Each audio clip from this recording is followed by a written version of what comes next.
Olá, meus amigos, boa tarde. Que Deus esteja abençoando a cada um daqueles que estão ouvindo, buscando e aprendendo um pouquinho, pois todos juntos vamos aos poucos aprendendo sobre o que Jesus veio nos ensinar. Então hoje daremos continuidade ao estudo do Evangelho segundo o Espiritismo. Comecemos com a oração do Pai Nosso. Pai nosso que estás no céu, santificado seja o vosso nome. Venha a nós o vosso reino. Seja feita a vossa vontade, assim na terra como no céu. O pão nosso de cada dia dai-nos, ó Pai, hoje e sempre. Perdoa as nossas dívidas, assim como devemos perdoar também a quem nos deve. Não nos deixes, Pai, cair-nos em tentações e livra-nos de todo mal. Que assim seja, com a graça de Deus. Bem, meus amigos, nós estamos estudando o capítulo 5 do Evangelho segundo o Espiritismo. Bem-aventurados aflitos. Nós já demos início a ele, vimos alguns itens e hoje vamos continuar. Nós já vimos quais são as aflições de que Jesus vem nos falar. As aflições do dia de hoje, fala também para quando estivermos aflitos pelo ontem, pelo amanhã, para que tomemos muito cuidado, busquemos auxílio, busquemos ajuda, para não deixarmos que o hoje passe sem que percebamos, porque estamos muito ocupados com o ontem ou com o amanhã, né? Então, hoje iniciamos com o item 12, motivos de resignação. Vamos à leitura. Por estas palavras, bem-aventurados aflitos, pois serão consolados, Jesus indica ao mesmo tempo a recompensa que espera os que sofrem e a resignação que o faz compreender o porquê do sofrimento como início da cura. Olha que interessante. O porquê do sofrimento como início da cura. Estas palavras podem ser também entendidas assim: deveis considerai-vos felizes por sofrer, visto que vossas dores aqui na terra são os pagamentos das dívidas de vossas faltas passadas.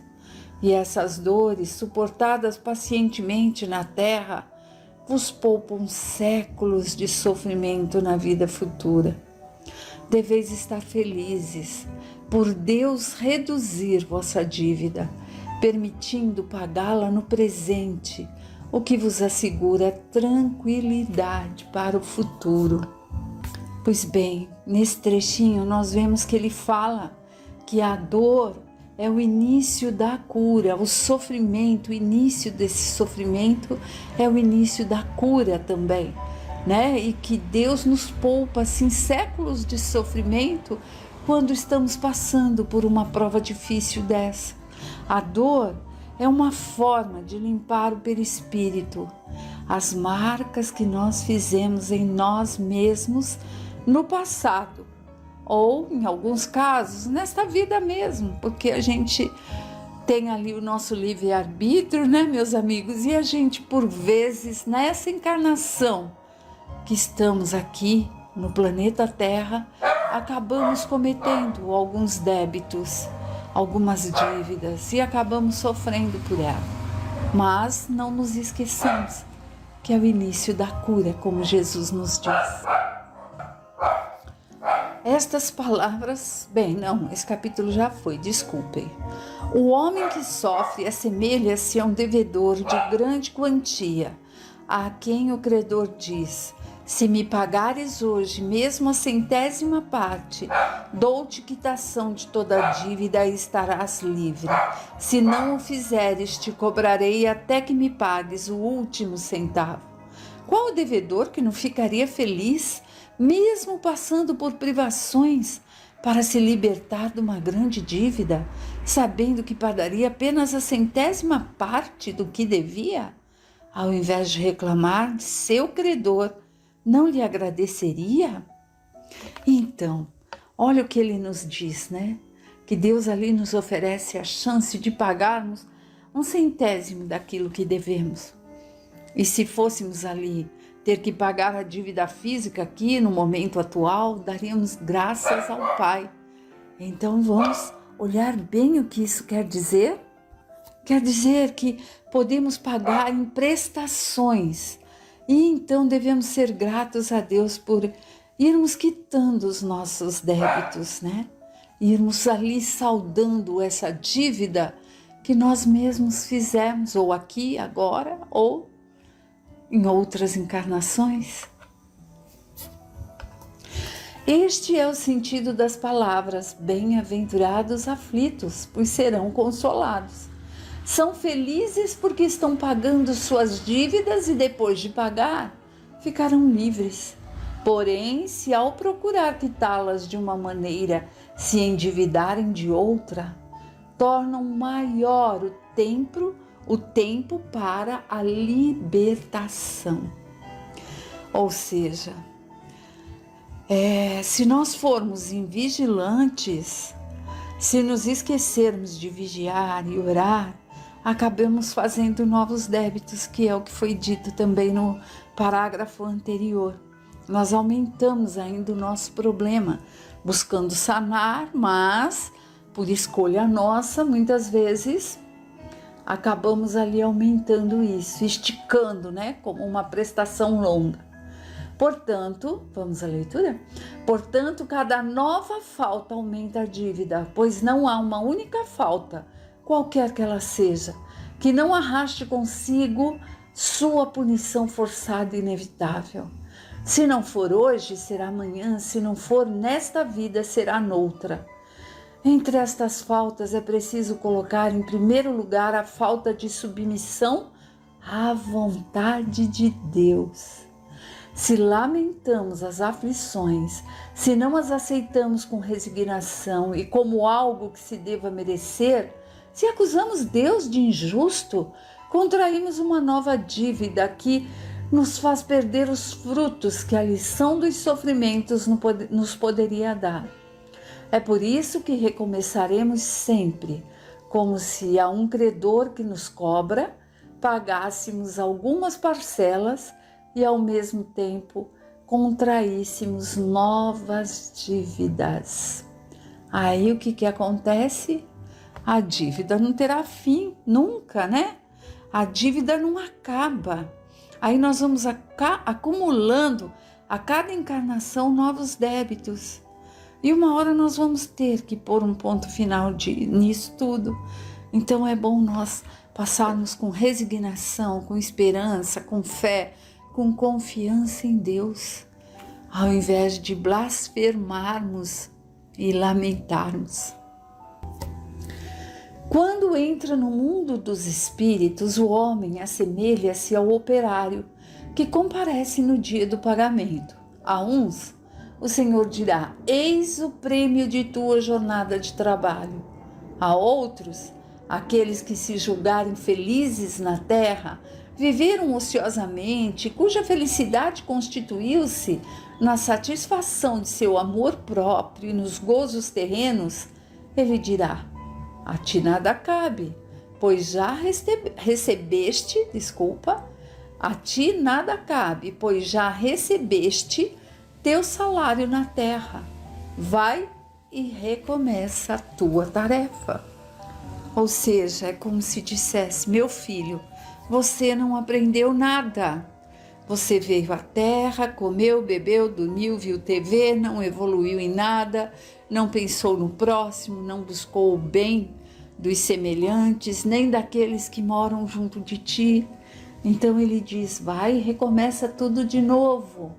Vai lá buscar o que tem que ser feito de verdade. O homem pode suavizar ou agravar a amargura de suas provas pela maneira de encarar a vida terrena. Ele sofre mais quando acredita numa duração mais longa do sofrimento. Porém, se encara a vida terrena pelo lado da vida eterna do espírito, ele a entende como um ponto no infinito e compreende o quanto é breve, dizendo a si mesmo que esse momento difícil vai passar depressa. A certeza de um futuro próximo mais feliz o sustenta, o encoraja. Ao invés de se lamentar, agradece ao céu as dores que o fazem avançar. Ao contrário, para aquele que só valoriza a vida corpórea, ele lhe parece interminável e a dor cai sobre ele com todo o seu peso. O resultado da maneira espiritual de encarar a vida diminui a importância das coisas neste mundo, faz com que o homem modere seus desejos, se contentem com a sua posição sem invejar a dos outros e atenua a impressão moral dos reveses e decepções que ele experimenta. O homem adquire uma calma e uma resignação tão úteis à saúde do corpo quanto à da alma, ao passo que pela inveja, ciúme e ambição tortura-se voluntariamente e assim aumenta as misérias e angústias da sua curta existência. Olha o que ele nos fala aqui nesse pedacinho desse item, né, de motivos de resignação. Ele nos coloca o quanto é importante essa resignação. Resignação é resignar, é aceitar aquilo que Deus nos coloca. Não é ficar ali resmungando, lamuriando, esblavejando, né? Ele coloca assim: o homem adquire uma calma e uma resignação úteis à saúde do corpo e da alma, ao passo que o outro que inveja, tem ciúme e ambição, tortura-se voluntariamente e aumenta as suas dificuldades, as suas angústias, dessa nossa, curta existência que temos aqui. Vamos agora ao capítulo não, continua sendo o capítulo 5, o item 14, o suicídio e a loucura. O modo de encarar a vida terrena e a fé no futuro com calma e resignação dão ao espírito uma serenidade que é melhor defesa contra a loucura e suicídio. De fato, a maior parte dos casos de loucura é decorrente da perturbação produzida pelas contrariedades da vida que o homem não tem forças para suportar. Portanto, pela maneira com que o Espiritismo faz encarar as coisas deste mundo, ele recebe com serenidade, sem tristezas, amarguras e as decepções que os desesperariam em outras condições. E fica evidente que essa força o faz entender esses acontecimentos e preserva sua razão de abalos que o perturbariam se não tivesse a compreensão que o Espiritismo lhe dá. Dá-se o mesmo em relação ao suicídio. Com exceção daqueles que ocorrem num estado de embriaguez e loucura, aos quais podemos chamar de inconsequentes, é certo que quaisquer que sejam os motivos particulares, sempre tem como causa um descontentamento. Portanto, aquele que está certo de ser infeliz apenas por um dia e de serem melhores os dias seguintes, exercita a paciência. Ele só se desespera quando pensa que seus sofrimentos não terão fim. E o que é a vida humana em relação à eternidade, senão bem menos do que um dia? Mas para aquele que não crê na eternidade e julga que nesta vida tudo se acabará, que está oprimido pelo desgosto e infortúnio, só vê na morte a solução dos males, dos seus males. Por não esperar nada, acha natural e até mesmo lógico abreviar suas misérias pelo suicídio. A incredulidade e a simples dúvida sobre o futuro, as ideias materialistas, são, numa palavra, os maiores incentivadores ao suicídio. Elas produzem a covardia moral. E quando se veem os homens de ciência se apoiarem sobre a autoridade de seu saber, esforçarem-se para provar aos seus ouvintes ou leitores que não têm nada à espera após a morte, não os vemos tentando convencê-los de que, se são infelizes, não tem nada de melhor a fazer do que se matar? Que poderiam lhes dizer para desviá-los disso? Que compreensão poderiam lhes oferecer? Que esperança poderiam lhe dar? Nada além do nada. A conclusão é lógica. Se o nada é o único remédio heróico, mais vale cair nele imediatamente do que mais tarde e assim sofrer por menos tempo. A propagação das ideias do materialismo é, pois, o veneno que introduz em muitas pessoas o pensamento do suicídio. E aqueles que se fazem partidários ou propagadores dessas ideias assumem sobre si uma terrível responsabilidade. Com o Espiritismo, a dúvida não é mais permitida e a visão da vida muda. Aquele que crê sabe que a vida se prolonga indefinidamente além túmulo, embora em outras condições. Daí a paciência, a resignação que os afastam naturalmente da ideia do suicídio, resultando em uma palavra, na coragem moral. Além e acima de tudo, o Espiritismo ainda tem uma outra conclusão também positiva e talvez mais determinante. Ele nos mostra os próprios suicidas vindo relatar sua posição infeliz e, com os seus relatos, provar que ninguém transgride impunemente a lei de Deus, que proíbe ao homem dar cabo de sua vida. Para os suicidas, mesmo levando-se em conta que o sofrimento é temporário e não eterno, nem por isso deixa de ser terrível, e as consequências que dele resultam dão o que pensar a quem quer que seja tentado a se suicidar e partir daqui antes da vontade de Deus. Para contrapor-se à ideia do suicídio, o espírita tem vários motivos. A certeza de uma vida futura na qual ele sabe que será muito mais feliz quanto mais confiante e resignado tenha sido na terra. A certeza de que, ao encurtar a vida, alcançará um resultado completamente oposto daquele que esperava, porque liberta-se de um mal para entrar num outro pior, mais longo e terrível, que se engana ao acreditar, por se matar, chegar mais rápido ao céu e, além de tudo, o suicídio também é um obstáculo para que ele se reúna às pessoas de sua afeição, que esperava reencontrar no outro mundo. Daí, a consequência de que o suicídio, dando-lhe apenas decepções, está contra seus interesses. É por estas razões que o conhecimento da doutrina espírita já conseguiu impedir um grande número de suicídios. Pode-se concluir que, quando todos forem espíritas, não haverá mais suicídios conscientes. Comparando-se os resultados da doutrina materialista e da doutrina espírita em relação ao suicídio, percebe-se que a lógica do materialismo conduz ao suicídio, enquanto a do espiritismo o impede, o que é confirmado pela experiência. Então vamos ver um pouquinho a respeito disso que foi lido sobre o suicídio e a loucura.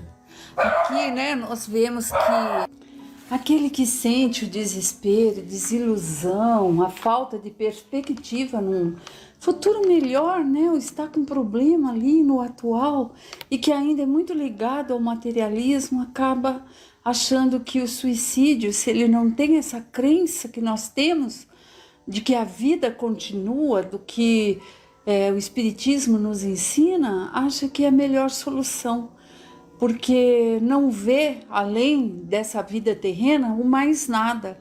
Ele acha que acabando com a vida tudo estará resolvido, e nós já sabemos que não é bem assim.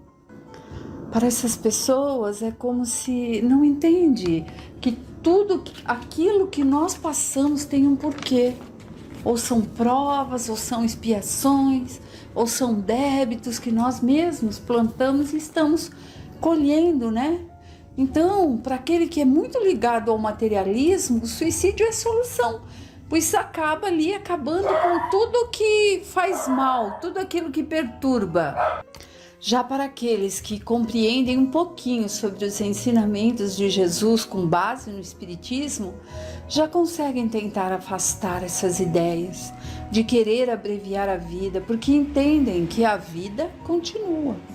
Aí nós vimos que também nesse item ele fala sobre o suicida consciente, que é aquele que pratica o ato em si, conscientemente, de tirar a vida, Que tantas vezes a gente vê por aí nas reportagens que dá um tiro na cabeça, se joga, qualquer coisa desse nível.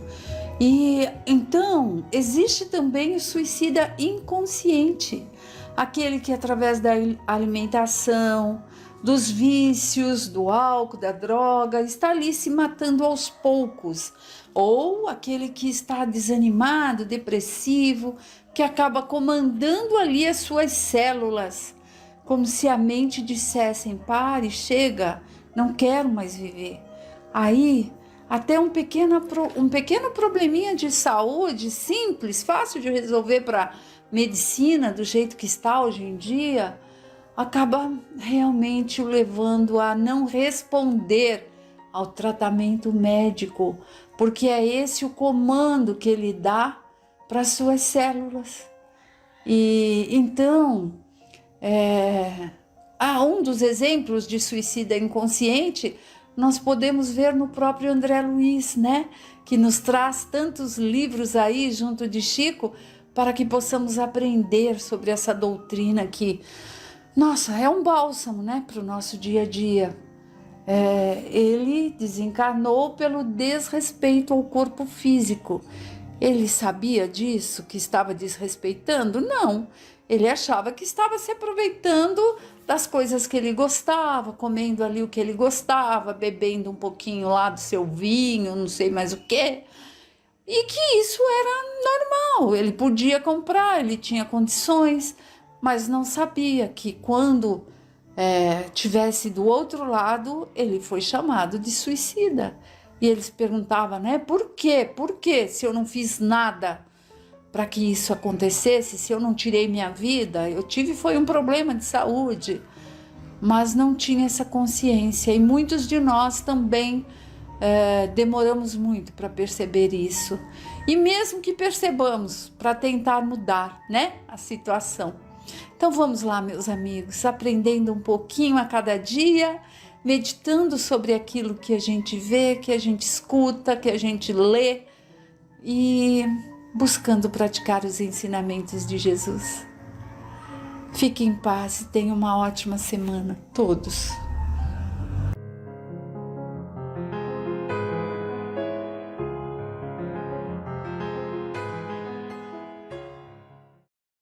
O Livro dos Espíritos, codificado por Allan Kardec, livro 2º, capítulo 9, Intervenção dos Espíritos no Mundo Corpóreo. Pergunta 513, continuação do estudo e das reflexões sobre anjos da guarda, espíritos protetores, familiares ou simpáticos. 513. Agem os espíritos simpáticos em virtude de uma missão? Às vezes podem ter uma missão temporária, mas em geral são apenas solicitados pela similitude de pensamentos e de sentimentos no bem como no mal. 513A. Parece resultar daí que os espíritos simpáticos podem ser bons ou maus? Sim.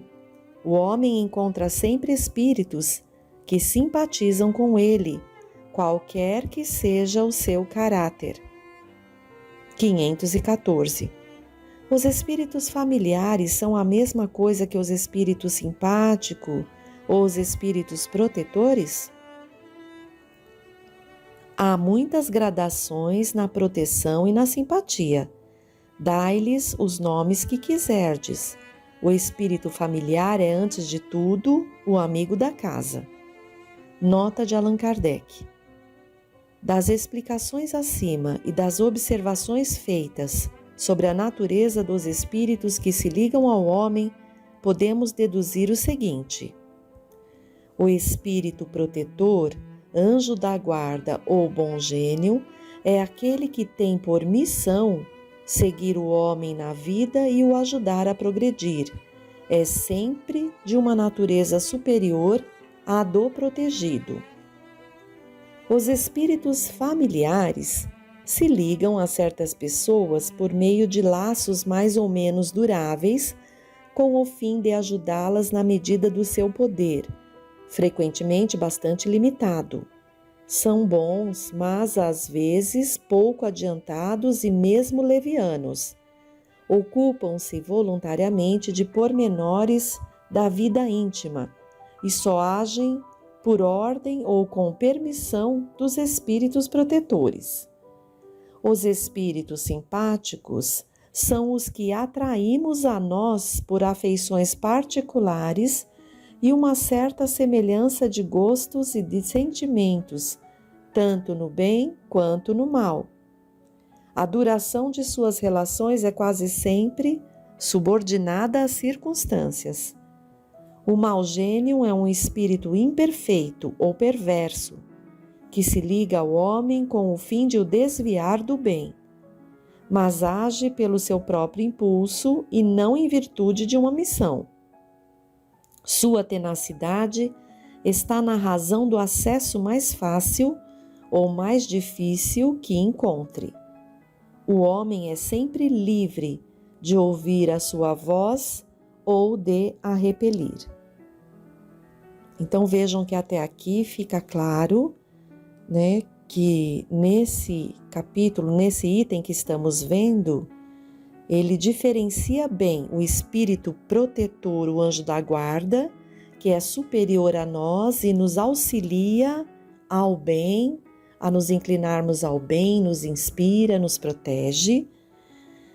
Os espíritos familiares que se ligam a certas pessoas podem auxiliar, mas muitas vezes são limitados, muitas vezes são levianos, não é? Como diz aqui, e a sua ação é permitida, mas nem sempre eles podem nos favorecer o tempo todo. Os espíritos simpáticos são aqueles que atraímos por nossa conduta e nossos pensamentos. São bons se nossa conduta e nosso pensamento forem bons. São maus se nossa conduta e pensamento forem maus, por isso os atraímos. O mau gênio, como que ele coloca aqui, já é um espírito imperfeito ou perverso que se liga ao homem com o fim de desviá-lo. Então, a sua tenacidade, ele coloca, está na razão do acesso, mais fácil ou mais difícil. Então, todos nós temos a condição de dar ouvidos ou repelir essas influências que não nos são benéficas, mas cabe a nós tomar essa atitude. Continuando, 515, Kardec pergunta: que se deve pensar dessas pessoas que parecem ligar-se a certos indivíduos para levá-los fatalmente à perdição ou para guiá-los no bom caminho? Algumas pessoas exercem um efeito sobre outras, uma espécie de fascinação que parece irresistível. Quando isso acontece para o mal, são maus espíritos, de que se servem outros maus espíritos para melhor subjugarem suas vítimas. Deus pode permiti-lo para vos experimentar. 516. Nosso bom e nosso mau gênio poderiam encarnar-se para nos acompanharem na vida de maneira mais direta? E isso acontece algumas vezes, mas frequentemente também eles encarregam dessa missão outros espíritos encarnados que lhes são simpáticos. 517. Há espíritos que se ligam a toda uma família para protegê-la? Alguns espíritos se ligam aos membros de uma mesma família que vivem juntos e são unidos por afeição, mas não acrediteis em espíritos protetores do orgulho das raças. 518. Sendo os espíritos atraídos aos indivíduos por simpatia, serão igualmente às reuniões de indivíduos por motivos particulares? Os espíritos vão de preferência onde estão os seus semelhantes, pois nesses lugares podem estar à vontade e mais seguros de serem ouvidos. O homem atrai os espíritos em razão de suas tendências, quer esteja só, ou constitua um todo coletivo, como uma sociedade, uma cidade, um povo.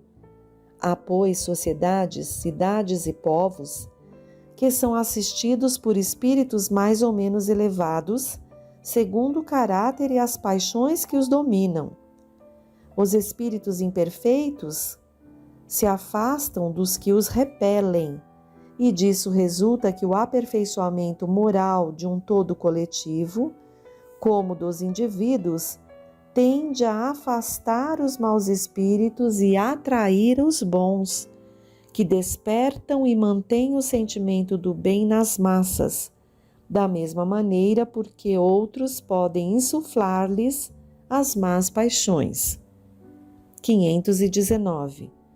As aglomerações de indivíduos, como as sociedades, as cidades, as nações, têm os seus espíritos protetores especiais?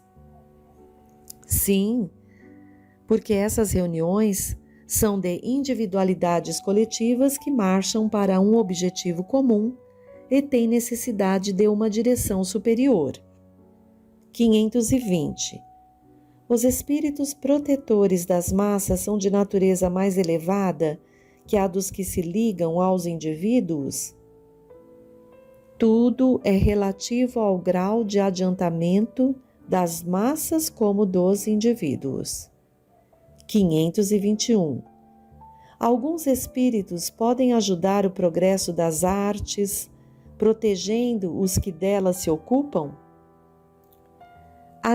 Há espíritos especiais e que assistem aos que os invocam quando os julgam dignos. Mas que quereis que eles façam com os que creem ser o que não são? Eles não podem fazer ver os cegos nem ouvir os surdos. Nota de Allan Kardec. Os antigos haviam feito desses espíritos divindades especiais. As musas eram a personificação alegórica dos espíritos protetores das ciências e das artes, como designavam pelos nomes de Lares e Penates os espíritos protetores da família. Entre os modernos, as artes, as diferentes indústrias, as cidades, os países, têm também os seus patronos ou protetores, que são os espíritos superiores, mas sob outros nomes. Cada homem, tendo os seus espíritos simpáticos, disso resulta que em todas as coletividades a generalidade dos espíritos simpáticos está em relação com a generalidade dos indivíduos, que os espíritos estranhos são para elas atraídos pela identidade de gostos e de pensamentos. Em uma palavra, que essas aglomerações, tão bem como os indivíduos, são mais ou menos bem envolvidas, assistidas e influenciadas segundo a natureza dos pensamentos da multidão. Entre os povos, as causas de atração dos espíritos são os costumes, os hábitos, o caráter dominante, as leis, sobretudo porque o caráter da nação se reflete nas suas leis. Os homens que fazem reinar a justiça entre eles combatem a influência dos maus espíritos.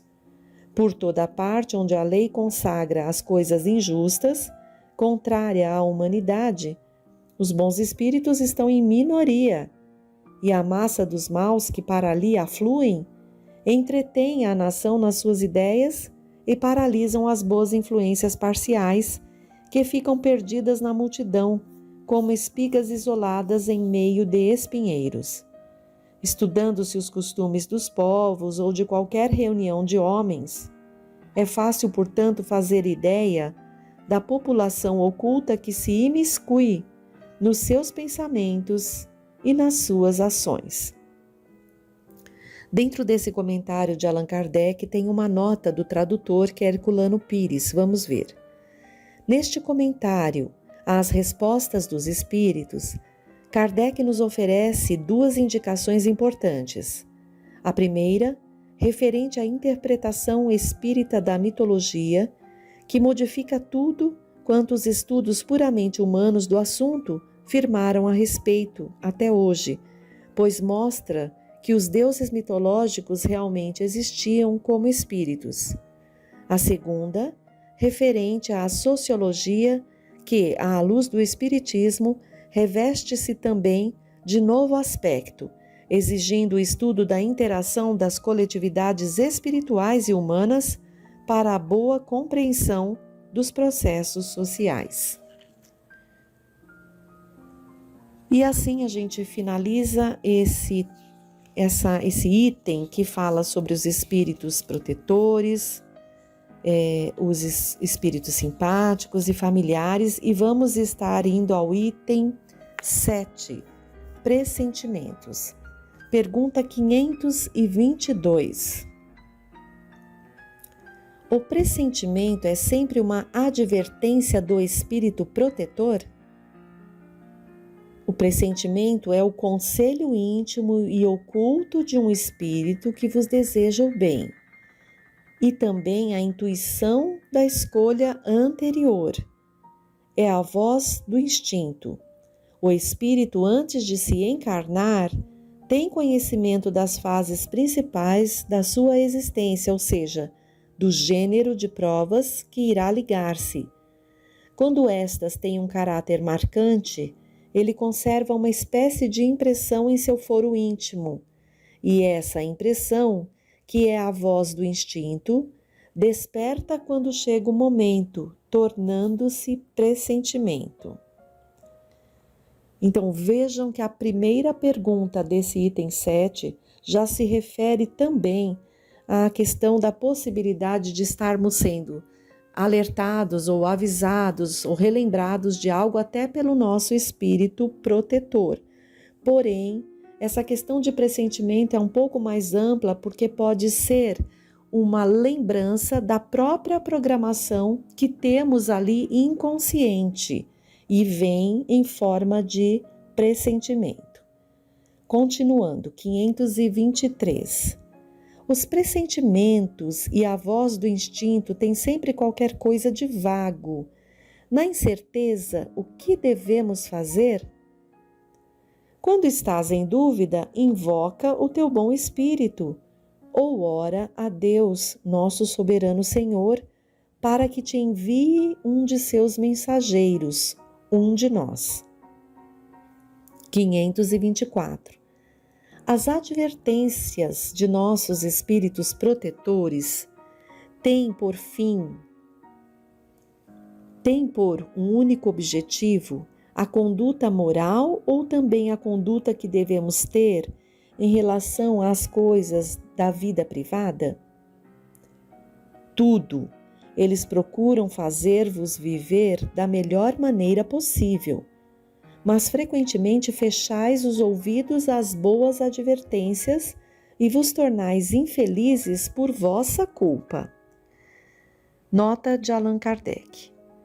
Os espíritos protetores nos ajudam com os seus conselhos através da voz da consciência, que fazem falar em nosso íntimo.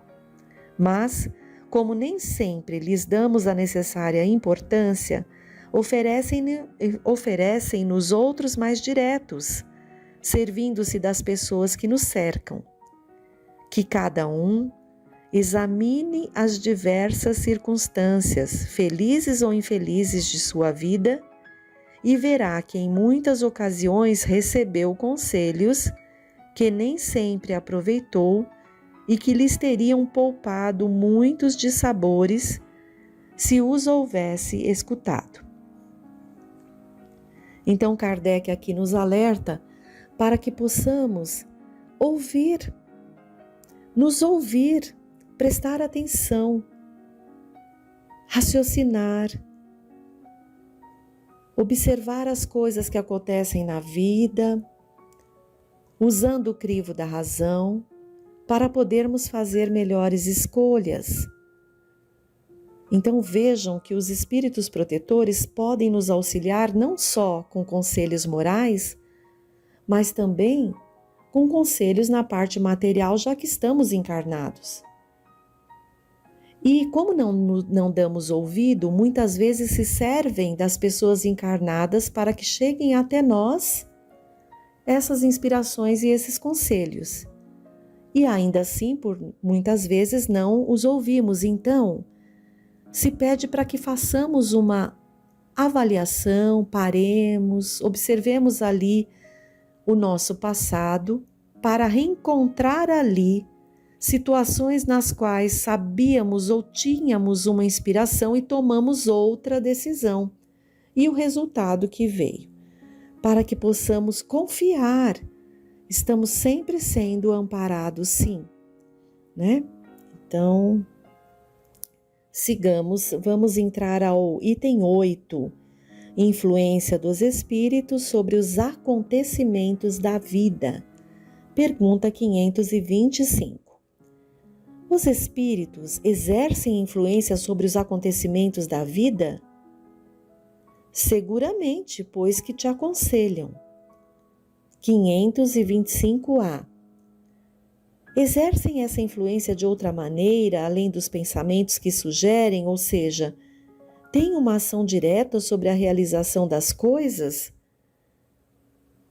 Sim, mas não agem nunca fora das leis naturais. Nota de Allan Kardec a essas primeiras perguntas aqui. Pensamos erradamente que a ação dos espíritos só deve manifestar-se por fenômenos extraordinários. Desejaríamos que viessem em nosso auxílio através de milagres e sempre os representamos armados de uma varinha mágica. Mas assim não é. E eis porque a sua intervenção nos parece oculta, e o que se faz pelo seu concurso nos parece inteiramente natural. Assim, por exemplo, eles provocarão o encontro de duas pessoas, o que parece dar-se por acaso. Inspirarão a alguém o pensamento de passar por tal lugar, chamarão sua atenção para determinado ponto, se isso pode conduzir ao resultado que desejam, de tal maneira que o homem, não julgando seguir senão os seus próprios impulsos, conserva sempre o seu livre-arbítrio.